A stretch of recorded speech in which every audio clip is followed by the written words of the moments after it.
Robert T Kiyosaki के द्वारा लिखित पुस्तक रिच डैड पुअर डैड की प्रस्तावना। सबक 6, सीखने के लिए काम करें, पैसे के लिए काम ना करें। 1995 में मैंने सिंगापुर के एक अखबार में इंटरव्यू दिया।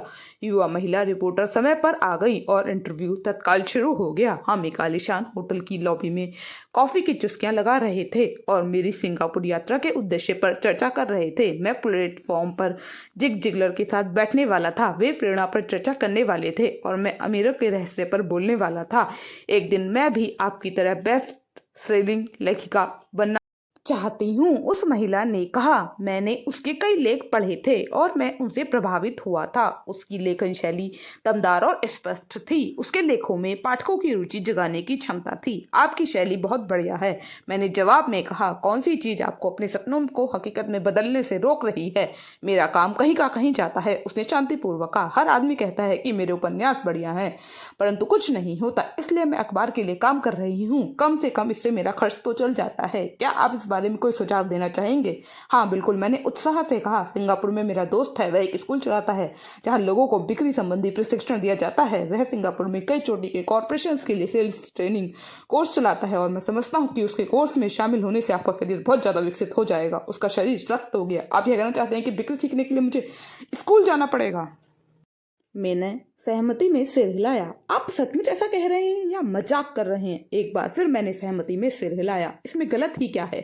मैं अब अपने शब्द वापस लेना चाहता था। उसे मेरी किसी बात से बुरा लग गया था और अब मैं सोच रहा था कि कितना अच्छा होता अगर मैंने उसे कुछ भी सुझाव नहीं दिया होता। उसकी मदद करने की कोशिश से मैं अब खुद के सुझाव की रक्षा करता नजर आ रहा था। मेरे पास अंग्रेजी साहित्य में मास्टर्स डिग्री है। मैं सेल्समैन बनना सीखने के लिए स्कूल क्यों जाऊं? मैं एक प्रोफेशनल हूँ।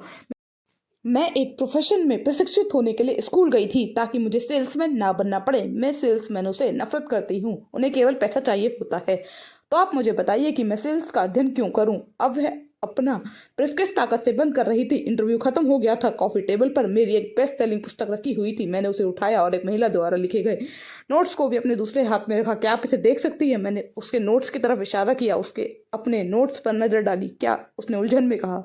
एक बार फिर मैंने उसके नोट्स की तरफ जानबूझकर इशारा किया। उसने पैड पर लिखा था, रोबोट कियोसाकी बेस्ट सेलिंग लेखक। यहाँ पर बेस्ट सेलिंग लेखक लिखा हुआ है, ना कि बेस्ट राइटिंग लेखक। उसकी आंखें तत्काल फैल गई। मैं बहुत बुरा लेखक हूँ, आप बहुत बढ़िया लेखिका हैं। मैं सेल्स स्कूल गया हूँ। आपके पास मास्टर्स डिग्री है, दोनों को इकट्ठा कर लें और आप एक बेस्ट सेलिंग लेखिका और बेस्ट राइटिंग लेखिका बन सकती हैं। उसकी आंखों में गुस्सा था। मैं कभी इतने नीचे नहीं गिरूंगी कि बिक्री सीखने के लिए प्रशिक्षण लूँ। आप जैसे लोगों को तो लिखना ही नहीं चाहिए।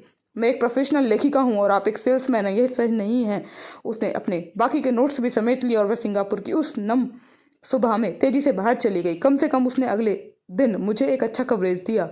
दुनिया स्मार्ट, गुणी, शिक्षित और प्रतिभा संपन्न लोगों से भरी हुई है। हम उनसे हर दिन मिलते हैं, वे हमारे चारों तरफ हैं। कुछ दिनों पहले मेरी कार में कुछ गड़बड़ी आ गई थी। मैं एक गैरेज में गया और युवा मैकेनिक ने उसे कुछ मिनटों में ही ठीक कर दिया। इंजन की आवाज सुनकर ही उसे समझ में आ गया था कि गड़बड़ी कहाँ थी। मैं हैरान था। दुखद सच तो यह है कि प्रतिभा ही पर्याप्त नहीं होती। मुझे लगातार यह देख देख कर झटका लगता है कि प्रतिभा संपन्न लोग कितना कम कमा पाते हैं। मैंने अभी हाल ही में सुना है कि 5% से भी कम अमेरिकी एक साल में $1,00,000 से ज्यादा कमा पाते हैं। मैं ऐसे प्रतिभाशाली और शिक्षित लोगों से मिला हूं जो एक साल में $20,000 से भी कम कमा पाते हैं। मेडिकल व्यवसाय में विशेषता रखने वाले एक व्यावसायिक सलाहकार मुझे बता रहा था कि कितने डॉक्टर, दंत चिकित्सक और दूसरे लोग पैसे की समस्या से जूझ रहे हैं और मेरी सोच यह थी कि एक बार डॉक्टर बनने के बाद तो पैसा उनके घर बरसने लगता होगा। इस व्यावसायिक सलाहकार ने मुझे एक बढ़िया वाक्य दिया, वे भारी दौलत से सिर्फ एक दक्षता दूर हैं। इस वाक्य का यह मतलब है कि ज्यादातर लोगों को केवल एक और दक्षता सीखने की जरूरत होती है और इसके बाद उनकी आमदनी अपने आप बहुत ज्यादा बढ़ जाएगी। मैं यह पहले ही बता चुका हूँ कि फाइनेंशियल बुद्धि, अकाउंटिंग, निवेश, मार्केटिंग और कानून का समन्वय है। इन 4 तकनीक दक्षताओं को मिला दें और पैसे से अपना पैसा बनाना ज़्यादा आसान हो जाएगा। जब पैसे की बात आती है तो ज़्यादातर लोगों में केवल कड़ी मेहनत करने की दक्षता होती है। दक्षताओं के समन्वय का एक अच्छा उदाहरण अखबार की उस रिपोर्टर का है। अगर वह सेल्स और मार्केटिंग के क्षेत्र में दक्षता हासिल कर ले तो उसकी आमदनी हवा से बातें कर सकती है। अगर मैं उसकी जगह होता तो मैं कम कॉपीराइटिंग और सेल्स के कोर्स में शामिल हो जाता। फिर अखबार में काम करने के बजाय मैंने किसी एडवर्टाइजिंग एजेंसी में नौकरी खोजी होती। चाहे इस काम में वेतन कम भी मिलता, परंतु इससे वह यह सीख जाती कि सफल एडवर्टाइजिंग में प्रयुक्त होने वाले शॉर्टकट का प्रयोग किस तरह होता है। उसे अपना कुछ समय जनसंपर्क में भी देना होता, जो एक महत्वपूर्ण दक्षता है। वह यह भी सीखती कि मुफ्त प्रचार में किस तरह लाखों कमाए जा सकते हैं। फिर रातों में और सप्ताहांतों में वह अपना महान उपन्यास पूरा कर सकती थी। जब वह पूरा हो जाता तो वह अपनी पुस्तक को बेचने के लिए ज़्यादा अच्छी स्थिति में होती। फिर कुछ ही समय में वह एक बेस्ट सेलिंग लेखिका हो सकती थी। जब मैंने अपनी पहली पुस्तक if you want to be rich and happy don't go to school छपवाई तो एक प्रकाशक ने यह सुझाव दिया कि मैं शीर्षक को बदलकर द इकोनॉमिक्स ऑफ एजुकेशन कर दूं। मैंने प्रकाशक से साफ कह दिया कि इस तरह के शीर्षक से पुस्तक की कुल 2 प्रतियां ही बिकेंगी, एक तो मेरा परिवार खरीदेगा और दूसरा मेरा सबसे अच्छा दोस्त। दिक्कत यह है कि वे दोनों ही इसे मुफ्त में पाने की आशा करेंगे। If you want to be rich and happy don't go to school शीर्षक को जानबूझकर चुटीला बनाया गया था, क्योंकि मैं जानता था कि ऐसा करने से इसे अत्यधिक प्रचार मिल जाएगा। मैं शिक्षा का समर्थक हूँ और शिक्षा के सुधार में विश्वास करता हूँ, अन्यथा मैं अपने पुरातनपंथी शिक्षा तंत्र को बदलने की बार बार मांग क्यों करता। इसलिए मैंने एक ऐसा टाइटल चुना जो टीवी और रेडियो शो पर ज़्यादा प्रचारित हो सकता था, सिर्फ इसलिए क्योंकि मैं विवादास्पद होने से नहीं डरता। कई लोगों का विचार था कि मैं कोई फ्रूट केक था, परंतु पुस्तक बिकी और बहुत बिकी। जब मैं यूएस मर्चेंट मरीन अकेडमी से 1969 में ग्रेजुएट हुआ तो मेरे पढ़े लिखे डैडी बहुत खुश हुए।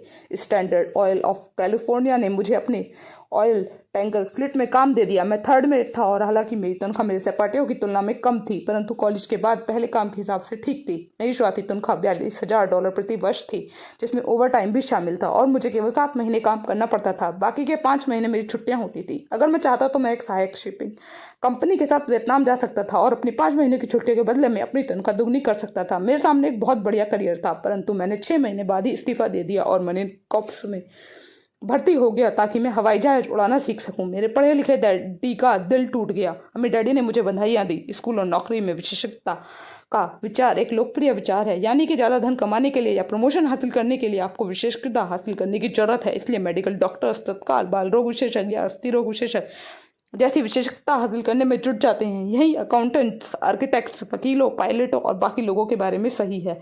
मेरे पढ़े लिखे डैडी इसी विचारधारा में विश्वास रखते थे, इसलिए वे डायरेक्ट मिलने के बाद रोमांचित हो गए थे। वे अक्सर यह मानते थे कि स्कूल में ऐसे लोगों को सम्मान किया जाता है जो कम से कम चीज़ों के बारे में ज़्यादा से ज़्यादा पढ़ते हैं। मेरे डैडी मुझे इसका ठीक उल्टा करने के लिए प्रोत्साहित करते थे। आपको हर चीज़ के बारे में थोड़ा थोड़ा पता होना चाहिए, यह उनका सुझाव था। इसलिए मैंने उनकी कंपनियों में कई विभागों में कई साल तक काम किया। कुछ समय के बाद मैंने उनके अकाउंटिंग डिपार्टमेंट में काम किया। हालांकि मैं कभी अकाउंटेंट नहीं बन सकता था, परंतु वे चाहते थे कि मैं उस विभाग में रहकर उसके बारे में मोटी मोटी बातें समझ लूं। मेरे डैडी जानते थे कि मैं वहाँ की शब्दावली को पकड़ लूंगा और मैं यह भी समझ लूंगा कि क्या महत्वपूर्ण होता है और क्या नहीं। मैं एक बस बॉय और कंस्ट्रक्शन वर्कर के रूप में भी काम कर चुका हूँ और सेल्स, रिजर्वेशन और मार्केटिंग में भी वे मुझे और माइक को सीढ़ी दर सीढ़ी सिखा रहे थे। इसलिए वे चाहते थे कि हम लोग उनके बैंकर्स, वकीलों, अकाउंटेंट्स और ब्रोकर्स के साथ बैठकों में भाग ले। वे चाहते थे कि हम लोग उनके साम्राज्य के हर पहलू के बारे में थोड़ी बहुत जानकारी जरूर रखें। जब मैंने स्टैंडर्ड ऑयल की अच्छी तनख्वाह वाली नौकरी छोड़ी तो मेरे पढ़े लिखे डैडी ने मुझसे दिल खोल कर बातें की। उन्हें कुछ समझ में नहीं आ रहा था।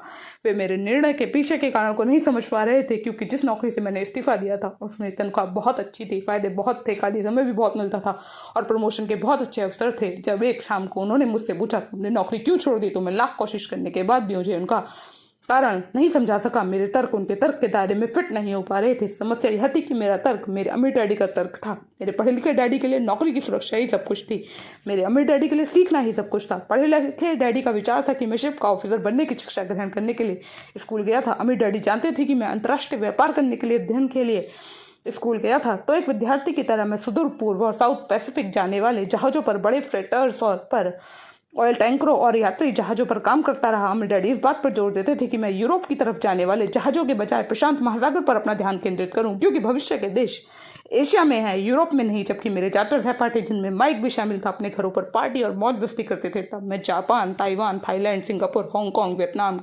कोरिया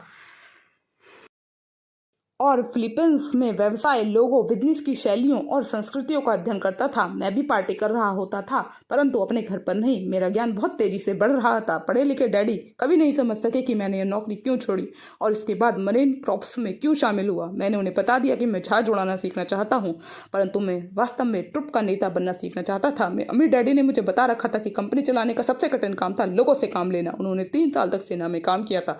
मेरे पढ़े लिखे डैडी ने कभी ऐसा नहीं किया था। मेरे डैडी ने मुझे बताया कि खतरनाक परिस्थितियों में किस तरह लोगों का नेतृत्व किया जाए। तुम्हें जो अगली चीज सीखनी चाहिए वह है नेतृत्व। उन्होंने कहा अगर आप एक अच्छा नेता नहीं है तो आप पर पीछे से भी गोली चलाई जा सकती है, जैसे बिजनेस में किया जाता है। 1973 में वियतनाम से लौटने पर मैंने कमीशन से इस्तीफा दे दिया।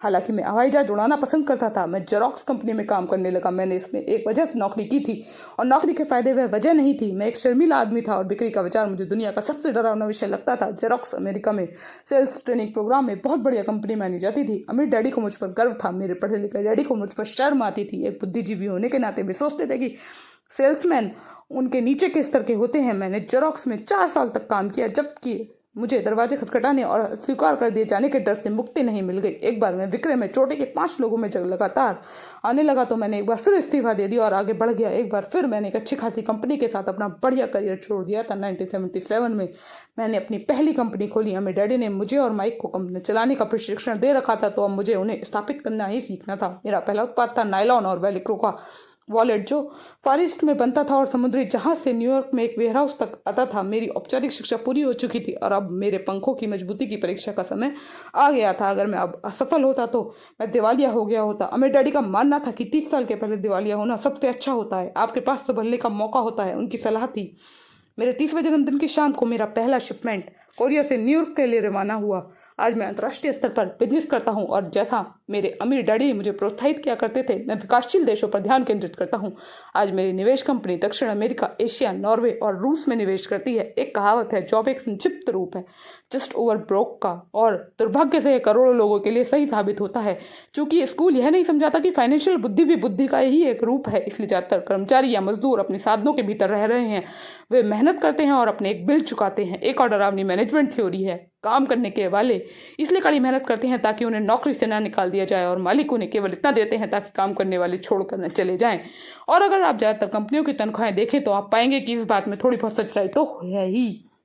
इसका कुल परिणाम यह होता है कि ज्यादातर कर्मचारी आगे नहीं बढ़ पाते। वे वही करते हैं जो उन्हें सिखाया जाता है। सुरक्षित नौकरी खोज लो। ज्यादातर काम करने वाले कम समय के पुरस्कारों जैसे वेतन और दूसरे फायदों के लिए काम करते हैं, परंतु दीर्घकालीन दृष्टि से यह उनके लिए घाटे का सौदा साबित होता है। इसके बजाय मैं युवा लोगों को यही सलाह दूंगा कि नौकरी खोजते समय वे इस बात पर कम ध्यान दें कि वे कितना कमा रहे हैं और इस बात पर ज्यादा ध्यान दें कि वे कितना सीख रहे हैं। रास्ते पर आगे की तरफ देख कर यह तय करें कि किसी खास प्रोफेशन को चुनने के पहले और चूहा दौड़ में फंसने से पहले वे कितनी दक्षताओं में पारंगत होना चाहते हैं। एक बार लोग बिल चुकाने की आजीवन प्रक्रिया में फंस जाते हैं तो वे छोटे हैमस्टर्स की तरह धातु के छोटे पहियों की चारों तरफ घूमते रहते हैं। उनके छोटे पैर तेजी से घूमते हैं, पहिए भी तेजी से घूमते हैं, परंतु आने वाले कल में भी वे उसी पिंजरे में रहेंगे, नौकरी। जेरी मैगवायर फिल्म में टॉम क्रूज का एक बहुत बढ़िया रोल था और इस फिल्म में कई बहुत जोरदार संवाद थे। शायद सबसे यादगार लाइन थी, मुझे पैसा दिखाओ। परंतु एक और लाइन थी जो मेरे हिसाब से ज्यादा सच्ची थी। यह उस दृश्य में थी जहां टॉम क्रूज फर्म छोड़कर जा रहा है, उसे नौकरी से निकाल दिया गया है और वह अपनी पूरी कंपनी से पूछता है, मेरे साथ कौन आना चाहेगा?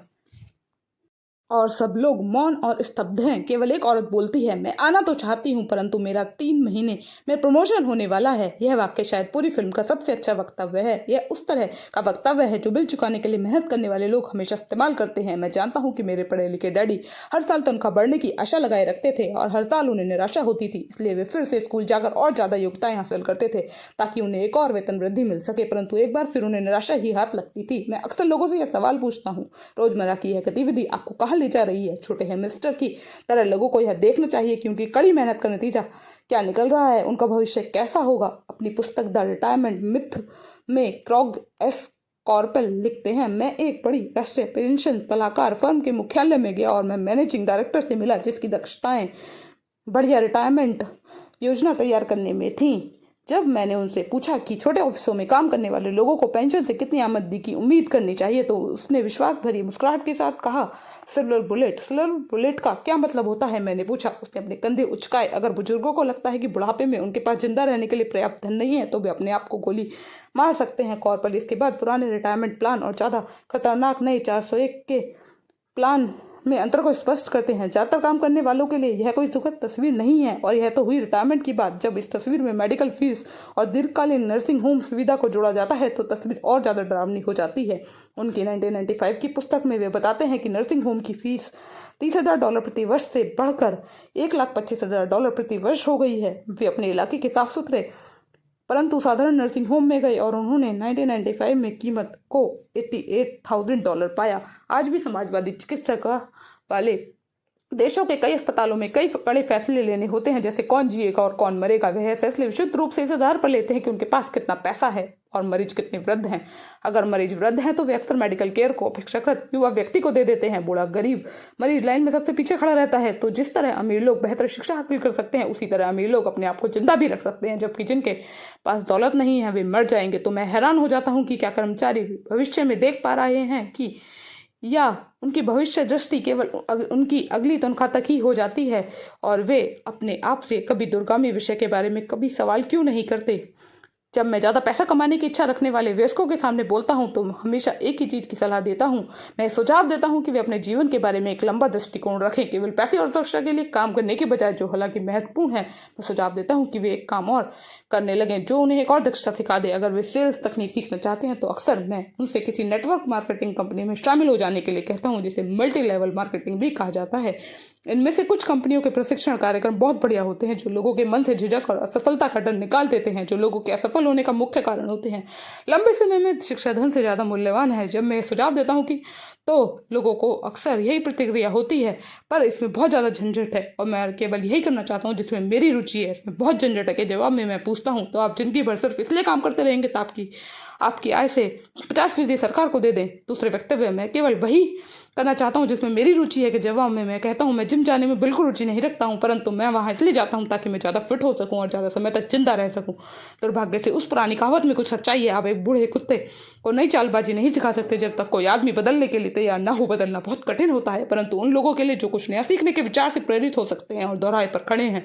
तो मेरा सुझाव यही है कि जिंदगी बहुत हद तक जिम जाने की ही तरह है। इसमें सबसे दर्द भरा हिस्सा वहां जाने का फैसला लेना है। एक बार आप यह फैसला कर लेते हैं तो बाकी सब आसान हो जाता है। ऐसे कई दिन आए हैं जब मैं जिम जाने के नाम से भी कांप जाता हूं, परंतु एक बार मैं वहां पहुंच जाता हूं और अपना काम शुरू कर देता हूं तो मुझे इसमें मजा आने लगता है। जब मैं वहां से निकलता हूं तो मुझे हमेशा खुशी होती है कि मैं वहां गया था।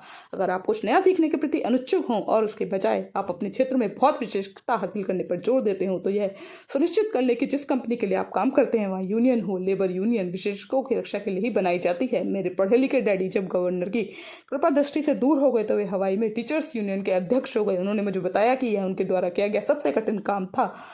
मेरे अमीर डैडी ने दूसरी और जिंदगी भर यह कोशिश की कि उनकी कंपनियों में यूनियन न बन पाए। वे सफल हुए, हालांकि यूनियन काफी करीब आ गई थी, परंतु अमीर डैडी हमेशा उन्हें दूर रखने में कामयाब हो जाते थे। व्यक्तिगत रूप से मैं किसी का पक्ष नहीं लेता, क्योंकि मुझे दोनों ही बातों में फायदे दिखते हैं और उनकी जरूरत दिखती है। अगर आप स्कूल द्वारा सुझाए रास्ते पर चलते हैं, उच्च विशेषज्ञता हासिल करते हैं, तो फिर आप यूनियन की रक्षा में चले जाएं। उदाहरण के लिए, अगर मैं अपने हवाई जहाज उड़ाने के करियर में गया होता तो मैंने ऐसी कंपनी पसंद की होती जिसकी पायलट यूनियन बहुत तगड़ी होती। क्यों? क्योंकि मेरी जिंदगी केवल एक दक्षता को सीखने के लिए समर्पित होती, जिसका मूल्य केवल एक उद्योग में ही हो सकता था। अगर मुझे उस उद्योग से निकाल दिया गया होता तो मेरे जीवन की दक्षताएं किसी दूसरे उद्योग में उतनी बहुमूल्य नहीं होती। अगर किसी वरिष्ठ पायलट का निकाल दिया जाए जिसके पास हवाई उड़ान का 1 लाख घंटे का अनुभव हो, जो हर साल आ रहा हो, उसे स्कूल टीचिंग में इतनी ज़्यादा कमाई वाला बराबरी का काम ढूंढने में बहुत दिक्कत आएगी। दक्षता एक उद्योग से दूसरे उद्योग में ट्रांसफर नहीं होती, क्योंकि एयरलाइन उद्योग में जिन दक्षताओं की जरूरत होती है और जिसके लिए पायलटों को ज़्यादा वेतन दिया जाता है, वे स्कूल सिस्टम में उतनी महत्वपूर्ण नहीं होती। आज डॉक्टरों के लिए भी यही सही है। चिकित्सा के क्षेत्र में इतने परिवर्तन हो रहे हैं, कई मेडिकल विशेषज्ञ मेडिकल संगठनों जैसे HMO से जुड़ना पसंद करते हैं। स्कूल के शिक्षकों को यूनियन का सदस्य होना पड़ता है। आज अमेरिका में टीचर्स की यूनियन सबसे बड़ी और अमीर लेबर यूनियन है। NEA यानी नेशनल एजुकेशन एसोसिएशन के पास बहुत ज़्यादा राजनीतिक प्रभाव है। शिक्षकों को अपनी यूनियन की सुरक्षा की जरूरत होती है, क्योंकि शिक्षा के बाहर उनकी दक्षताओं का मूल्य अपेक्षाकृत काफ़ी कम होता है। तो नियम यह है कि उच्च विशेषता हासिल करो और यूनियन बना लो। स्मार्ट लोग यही करते हैं। जब मैं अपनी कक्षा से पूछता हूँ अब में से कितने मैकडोनल्ड से अच्छा हैमबर्गर बना लेते हैं, तो लगभग सभी विद्यार्थी अपने हाथ खड़े कर देते हैं। तो फिर मैं पूछता हूँ अगर आप में से ज़्यादा बेहतर हैमबर्गर बना लेते हैं तो ऐसा क्यों होता है कि मैकडोनल्ड आपसे ज़्यादा पैसे बना लेता है? जवाब साफ है, मैकडोनल्ड बिजनेस सिस्टम में सब आपसे अच्छा है। ज़्यादातर प्रतिभाशाली लोग सिर्फ इसलिए गरीब होते हैं क्योंकि वे अपना सारा ध्यान बेहतर हैमबर्गर बनाने में लगाते हैं और बिजनेस सिस्टम के बारे में कुछ नहीं जानते। हवाई में मेरा एक दोस्त है जो एक महान कलाकार है। वह काफ़ी पैसा कमा लेता है। एक दिन उसकी माँ के वकील ने उसे बताया कि उसकी माँ ने अपने पुत्र के नाम पर $35,000 छोड़े हैं। यह रकम सरकार और वकीलों द्वारा अपना हिस्सा लेने के बाद बची थी। तत्काल उसने इस पैसे से विज्ञापन करके अपना व्यवसाय बढ़ाने का सोचा। 2 महीने बाद उसका पहला पूरे पेज का रंगीन विज्ञापन एक महंगी पत्रिका में प्रकाशित हुआ, जिसके पाठक बहुत अमीर लोग थे। यह विज्ञापन 3 महीने तक चला। उसे विज्ञापन के प्रत्युत्तर में कोई जवाब नहीं मिला और उसकी सारी पूंजी इस विज्ञापन में खत्म हो गई। अब वह पत्रिका पर दावा ठोकना चाहता है। एक ऐसे आदमी का सामान्य उदाहरण जो एक बेहतरीन हैमबर्गर बना सकता है परंतु बिजनेस की बिल्कुल समझ नहीं रखता है। जब मैंने उससे पूछा कि उसने क्या सीखा तो उसका जवाब केवल यही था कि विज्ञापन करने वाले लोग धोखेबाज होते हैं। मैंने फिर उससे पूछा क्या वह सेल्स में या डायरेक्ट मार्केटिंग में कोई कोर्स करना चाहता है तो उसका जवाब था मेरे पास समय नहीं है और मैं अपना पैसा बर्बाद नहीं करना चाहता। दुनिया प्रतिभा संपन्न गरीबों लोगों से भरी पड़ी है।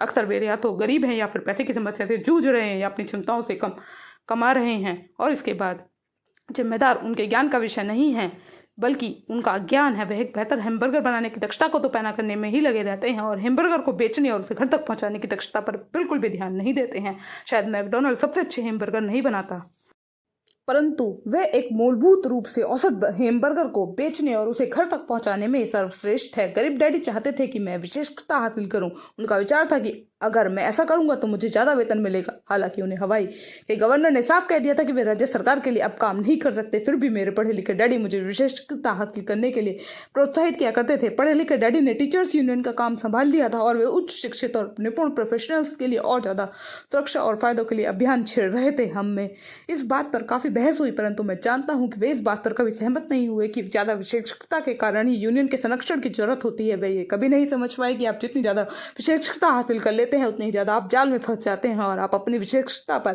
निर्भर हो जाते हैं। अमीर डैडी की सलाह यह थी कि माइक और मैं खुद विकास करें। कई कॉर्पोरेशन यही करते हैं।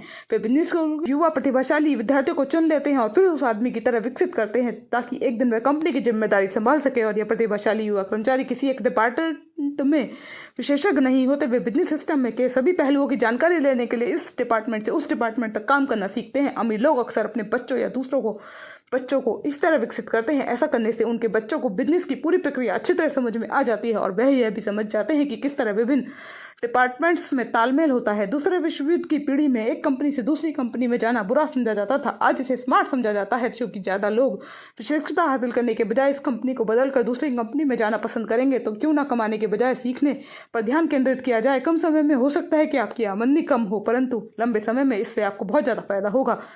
सफलता के लिए जिन मुख्य मैनेजमेंट दक्षताओं की जरूरत होती है वह है नंबर 1 कैश फ्लो का मैनेजमेंट, नंबर 2 सिस्टम का मैनेजमेंट आपके और आपके परिवार के साथ समय को मिलाकर, नंबर 3 लोगों का मैनेजमेंट सबसे महत्वपूर्ण विशेषता है दक्षताएं सेल्स और मार्केटिंग की समझ है। बिक्री की योग्यता ही व्यक्तिगत सफलता की आधारभूत कुशलता है। इसलिए आपको दूसरे आदमी के साथ संप्रेषण में कुशल होना चाहिए, चाहे वह कोई ग्राहक हो, कर्मचारी हो, बॉस हो, आपकी पति हो, आपकी पत्नी हो या आपके बच्चे हों।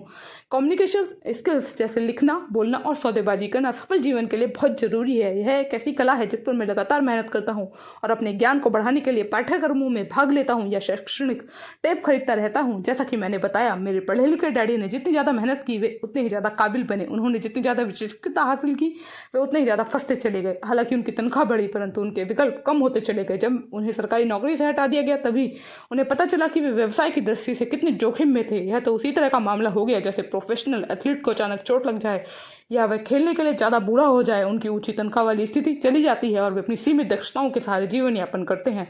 मैं सोचता हूँ कि इसलिए मेरे पढ़े लिखे डैडी बाद में यूनियनों के इतने समर्थक बन गए थे। उन्हें महसूस कर लिया था कि यूनियन ने उन्हें कितना ज़्यादा फायदा दिलाया होता।